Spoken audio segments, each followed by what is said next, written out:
Hello everyone, I P R well. तो finally UK triple S C ने 1 आरक्षी की डॉक्यूमेंट वेरिफिकेशन के लिए थर्ड लिस्ट जारी कर दिया है। तो आज की वीडियो में हम डिस्कस करेंगे यूके ट्रिपल एस सी में किस प्रकार से डॉक्यूमेंट वेरिफिकेशन होता है, डॉक्यूमेंट वेरिफिकेशन के लिए किन किन बातों का ध्यान में रखना है, और डॉक्यूमेंट वेरिफिकेशन के लिए आपको कौन कौन से इंपॉर्टेंट डॉक्यूमेंट साथ में लेकर जाने हैं। साथ ही डॉक्यूमेंट वेरिफिकेशन के लिए संवाद 79 जो सबसे बड़ी प्रक्रिया है उसको आपको कैसे कंप्लीट करना है, संवाद 79 आपको कैसे फिल करना है, तो सारी डिटेल्स आपको इस वीडियो में मिलेगी। इस वीडियो को देखने के बाद डॉक्यूमेंट वेरिफिकेशन के रिगार्डिंग आपके मन में कोई भी डाउट नहीं रहेगा और आयोग में जाने से पहले आप अपने आप को खुद पे खुद फिट महसूस करोगे। आपकी सारी चीज़ें यहाँ पे कंप्लीट हो जाएगी। तो चलिए सबसे पहले मैं आपको बता दूं कि जो आपका डॉक्यूमेंट वेरिफिकेशन होगा उसके आयोग ने जो डेट दी है वो 25 जुलाई को आयोग के द्वारा आपका डॉक्यूमेंट वेरिफिकेशन कंडक्ट कराया जाएगा आयोग के कार्यालय में, और 9:30 बजे आपको वहाँ पर प्रेजेंट होना है। यहाँ पर उन्होंने एक चीज़ और स्पष्ट किया है कि जो आपकी औपबंधिक श्रेष्ठता सूची यहाँ पे जारी की गई है, ये आपका अंतिम चयन परिणाम नहीं है। आपका अंतिम चयन परिणाम आपके डॉक्यूमेंट वेरिफिकेशन के बाद कुल पदों के सापेक्ष घोषित किया जाएगा। मतलब जितनी सीटें होगी उतने ही कैंडिडेट का सिलेक्शन होगा। डॉक्यूमेंट वेरिफिकेशन के बाद वही आपका फाइनल सिलेक्शन माना जाएगा। अब इससे बात करते हैं डॉक्यूमेंट वेरिफिकेशन के लिए कौन कौन सी इंपॉर्टेंट चीज़ें आपको ध्यान में रखनी है। सबसे पहले आपको अपना ओरिजिनल आधार कार्ड लेकर जाना है, अपना एडमिट कार्ड साथ में लेकर जाना है, और सारे के सारे ओरिजिनल डॉक्यूमेंट आपको साथ में लेकर जाने हैं। अब इसके साथ ही आपको 6 पासपोर्ट आकार की फोटोग्राफ साथ में लेकर जानी है। साथ ही क्या करना है, आपको संवाद 79 सहित सभी डॉक्यूमेंट की फोटोकॉपी साथ में लगाकर दो दो प्रतियां बनानी है, यानी कि उनके 2 सेट बनाने हैं। अब हम उसके बारे में आपको आगे बताएंगे किस प्रकार से आपको सेट तैयार करने हैं। तो सबसे पहले चलिए संवाद 79 के बारे में डिस्कस कर लेते हैं, और संवाद 79 आपको कैसे डाउनलोड करना है, कहाँ से डाउनलोड करना है, सबसे ईजी वे क्या रहेगा उसके बारे में भी इस वीडियो में हम जानकारी देंगे। तो यहाँ पर आप देख सकते हैं आपके संवाद 79 का ये आपका फर्स्ट पेज है, जिसमें आपको अपनी बेसिक डिटेल और अपनी एग्जाम की बेसिक डिटेल के बारे में आपको फिल करना है। उसके बाद है आपका इसका सेकंड पेज, जहाँ पे आपको अपने डॉक्यूमेंट की डिटेल्स फिल करनी है। अब आपको करना क्या है, सेट कैसे तैयार करने हैं। पहले हम सेट के बारे में बताएंगे, फिर बताएंगे कि इसको भरना कैसे है। तो ये तो हो गया पहला पेज। इस पहले पेज के नीचे लगाना है आपको दूसरा पेज, ये वाला पेज। जब आप ये दोनों पेज लगा लोगे, फिर जितने भी आपके डॉक्यूमेंट्स हैं जो आपने अपने एग्जाम में फिल किए थे उन सब की फोटो स्टेट इनके पीछे लगेगी, तो बन जाएगा एक सेट। फिर इसी प्रकार से पहला पेज, दूसरा पेज, फिर सभी डॉक्यूमेंट की फोटोकॉपी इसके पीछे लगेगी, फिर बन जाएगा दूसरा सेट।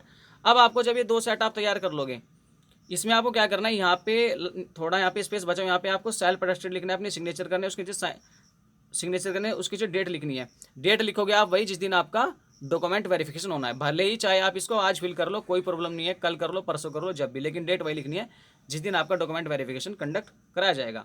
उसी प्रकार से इसमें भी आपको सेल्फ अटेस्टेड यहाँ पे नीचे लिखना है, थोड़ा सा स्पेस बचा हुआ है, और साइन करने और डेट लिखनी है अपनी 25 जुलाई, जिस दिन आपका डॉक्यूमेंट वेरिफिकेशन कंडक्ट कराया जाएगा। इसी प्रकार से सभी डॉक्यूमेंट को सेल्फ अटेस्टेड करना है और साइन करके उनके नीचे डेट लिखनी है 25 जुलाई 25/7/2023। ये बातें हम आपके साथ इसलिए शेयर कर रहे हैं क्योंकि हमें डॉक्यूमेंट वेरिफिकेशन का पर्सनल एक्सपीरियंस है, किस प्रकार से आयोग में डॉक्यूमेंट वेरिफिकेशन होता है। आपको वहाँ पे जाके भी ऐसे ही करना पड़ेगा। आप घर बैठे कर लो तो ज़्यादा अच्छा रहेगा, वहाँ जाके आपको ज़्यादा प्रोसेस कंप्लीट नहीं करनी पड़ेगी। फिर आपका जो माइंड सेट है वो केवल और केवल वहाँ पे डॉक्यूमेंट वेरिफिकेशन पर ही रहेगा। तो चलिए बात करते हैं इसको भरना कैसे है। सबसे पहले भरने से पहले बता दूं कि यहाँ पे आपको पासपोर्ट आकार की फोटो चिपकानी है, जिसको आपको क्या करना है, यहाँ पे भी इसको प्रमाणित करना है, सिग्नेचर करने और डेट लिखनी है। इसी प्रकार से दूसरे पेज में भी आपको फोटो चिपकानी है, उस पर सिग्नेचर करने और डेट लिख देनी है उसके नीचे। अब बात की इसमें सबसे पहला जो पॉइंट है वो चयनित पद का नाम। चयनित पद का नाम आपको पता ही है, 1 आरक्षी। अब यहाँ पे एक चीज और देख ले, ये लिखा हुआ है अभिलेख सत्यापन में उपस्थिति हेतु औपबंधिक प्रवेश पत्र। ठीक है, ये आपका सबसे मेन है। ठीक है, दोनों ही मेन है। तो यहाँ पे जो चयनित पद का नाम है वो हो गया आपका 1 आरक्षी। पद कोड है आपको 102। अभ्यर्थी का नाम आप लिख लेना, पिता का नाम आप लिख लेना, लिखित परीक्षा का अनुक्रमांक ये आप लिख लेना यहाँ पे। उसके बाद है टंकण क्रमांक आपको छोड़ना है, इसमें आपको कुछ भी फिल नहीं करना है। चयनित श्रेष्ठता सूची क्रमांक आपको कैसे भरना है इसके लिए चलते हैं पीछे रिजल्ट पर। आप यहाँ पे देखिए, ये जैसे यहाँ पे आ गया हम स्टार्टिंग में, यहाँ पे सीरियल नंबर 1 2 3 4 5 6 7 8 9 10 है। पहला सीरियल नंबर देखते हैं, इनके जो अनुक्रमांक है वो लास्ट में 1082। इनका नाम है भास्कर चंद शर्मा। ऐसे ही दूसरे जो कैंडिडेट है उनका नाम है राकेश सिंह, तीसरे जो कैंडिडेट प्रीतम सिंह। तो जो ये 1 2 3 यही आपका श्रेष्ठता सूची क्रमांक है, और ये आपको भरना है सेवंथ पॉइंट में भरना है आपको श्रेष्ठता सूची क्रमांक। अगर आज इस 8 है आपका अभिलेख सत्यापन की तिथि, अगर आज आप इसको फिल कर रहे हो या कल कर रहे हो कोई प्रॉब्लम नहीं है, फिल करो, लेकिन आपको इसमें डेट वही डालनी है जिस दिन आपका डॉक्यूमेंट वेरिफिकेशन होगा, यानी कि 25/7/2023।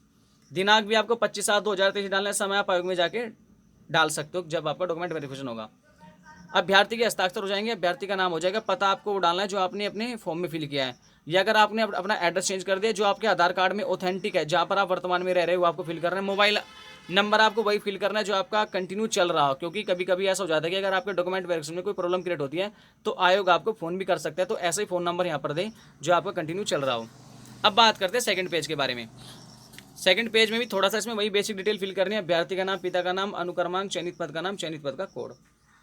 अब बात करते हैं कि आपको जो आपके हाई स्कूल, इंटरमीडिएट, स्नातक, इनके जो आपके अंक तालिका और प्रमाण पत्र है उनकी डिटेल आपको कैसे फिल करनी है। जैसे पहला है आपका हाई स्कूल। हाई स्कूल में अंक तालिका इधर अपने राइट हैंड साइड में आप देख सकते हैं। जारी होने की तिथि आपको यहाँ पे इसकी भरनी है। वैधता तिथि आपको कुछ नहीं भरनी है, डैश मारना है, क्योंकि जब तक आप हो तब तक आपके डॉक्यूमेंट की वैलिडिटी है, वैधता है। कुछ डॉक्यूमेंट ऐसे होते हैं जिनमें वैधता तिथि होती है, जैसे ड्राइविंग लाइसेंस हो गया, आय प्रमाण पत्र हो गया, तो उसमें आप भर सकते हो। लेकिन जो आपकी एजुकेशनल क्वालिफिकेशन है उसमें आपको वैधता तिथि भरने की आवश्यकता नहीं है, क्योंकि जब तक आप हो तब तक वे वैलिड है। उसके बाद संलग्न में लिखना है आपको हाँ। प्रमाण पत्र में जारी होने की तिथि, वैधता में डैश मारना है, संलग्न में लिखना है हाँ। अब आपको एक बात यहाँ पर नोटिस करनी है, ध्यान में रखनी है। अब जो हाई स्कूल की अंक तालिका प्रमाण पत्र आ रहे हैं वे कंबाइन फॉर्म में आ रहे हैं, एक ही जगह आ रहे हैं। तो उनमें जो आपको डेट होगी ये तो पहले मतलब फर्स्ट उस पर मिल जाएगी, उसके पहले सबसे फ्रंट पे मिल जाएगी या फिर उसके बैक पे मिल जाएगी। लेकिन पहले क्या था, आपकी मार्कशीट अलग आती थी और सर्टिफिकेट अलग आता था। तो मार्कशीट पे आपको डेट नहीं मिलेगी। कई बार क्या करते हैं कैंडिडेट, जहाँ पे वो होता है ना एग्जामिनेशन जांच करता है साइन, वहाँ पे डेट लिखी होती है, वो डेट नहीं होती मान्य। एक आपका सनद होती है, इसको सनद बोलते हैं, सर्टिफिकेट। उस सर्टिफिकेट पे आपकी डेट मिलेगी, तो फ्रंट पे मिलेगी या बैक पे मिलेगी, तो वहाँ से आपको डेट भरनी है। और एक बात और आपको यहाँ पे ध्यान रखनी है, जो आपका हाई स्कूल की अंक तालिका और प्रमाण पत्र होगा उनकी डेट सेम ही होगी, तो वो सेम डेट आपको यहाँ पे भरनी है। दोनों की वैधता तिथि में आपको डैश मारना और संलग्न में लिख देना है हाँ। उसी प्रकार से इंटरमीडिएट की हो जाएगी, स्नातक की हो जाएगी। स्नातक की उपाधि की वही आपको जारी होने की तिथि, वैधता में डैश मारना और संलग्न में हाँ। संलग्न में सब में हाँ जाए हाँ आएगा, जो भी आप डॉक्यूमेंट संलग्न कर रहे हो। उसके बाद अगर आपको टेक्निकल क्वालिफिकेशन है, 5th पॉइंट में किसने डिग्री डिप्लोमा किया है टेक्निकल, वो भी यहाँ पे जानकारी दे सकता है। अदरवाइज आप इसमें वही क्वालिफिकेशन की डिटेल भरे जो आपने एग्जाम में फिल किया है, और ये एग्जाम जिस क्वालिफिकेशन पर आपको सिलेक्शन देगा, यानी कि जिस क्वालिफिकेशन से इस एग्जाम का सिलेक्शन होना है उसी की डिटेल आप इसमें आप फिल करिए। भरना चाहो भर सकते हैं, ऐसा कोई इशू नहीं है। छोड़ना चाहो आप छोड़ सकते हैं। अगर आपने डिग्री डिप्लोमा किया तो आप भर सकते हैं, नहीं तो आप छोड़ सकते हैं। मेन चीज़ है आपका जिस क्वालिफिकेशन पे आपका सिलेक्शन हो रहा है इस एग्जाम में, जो मिनिमम क्वालिफिकेशन मांगी गई थी वो सबसे ज़्यादा इंपॉर्टेंट होती है, वही सबसे ज़्यादा यहाँ पे आपके सिलेक्शन के लिए काम करती है। भरना चाहो तो आप इसको पूरा भर सकते हो, ऐसा कोई इशू है नहीं। उसके बाद है 6 पॉइंट में डिप्लोमा तकनीकी प्रमाण पत्र अगर है तो आप भर सकते हैं। उसके बाद है स्थायी मूल निवास प्रमाण पत्र की जारी होने की तिथि, वैधता तिथि अगर कुछ है तो भर सकते हैं, संलग्न में आपको लिखना है हाँ। उसके बाद है 8 पॉइंट आरक्षण से संबंधित प्रमाण पत्र, यहाँ पे उसकी जारी होने की तिथि, वैधता तिथि आपको लिखनी है अगर है, और संलग्न में लिखना है। उसी प्रकार से फिर आप देख लेना 9 पॉइंट में उप श्रेणी का आ जाएगा आरक्षण से संबंधित उप श्रेणी प्रमाण पत्र। 10th में आ जाएगा सेवा योजना कार्यालय का पंजीकरण प्रमाण पत्र, ठीक है। 11th में देख लेना आप। 12th में आपको एक चीज़ यहाँ पे ध्यान में रखनी है, ये आपका अधिमानी अर्थ अगर आपके पास है तो भर सकते हो, नहीं तो आप उसको छोड़ सकते हो, कोई प्रॉब्लम नहीं है। 13 जो आपका है पहचान पत्र है, जो आपका आधार कार्ड है, आधार कार्ड की जारी होने की तिथि, ठीक है। और साथ में उसकी वैधता तिथि तो उसकी जब तक आप हो तब तक है वो, ठीक है, डैश मार सकते हो उसमें, और संलग्न में लिख देना आप हाँ।